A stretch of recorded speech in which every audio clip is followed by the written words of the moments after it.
ನಿಂದು ತಾಯಿ ಗುಣ ತೀರೋದಿಲ್ಲ ಋಣ, ನೀನು ನಮ್ಮ ಪಾಲಿಗೆ ಎಂದು ದೇವ್ರಯ್ಯ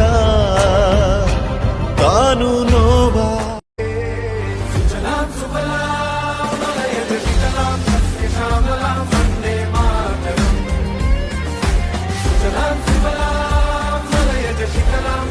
Shamalam,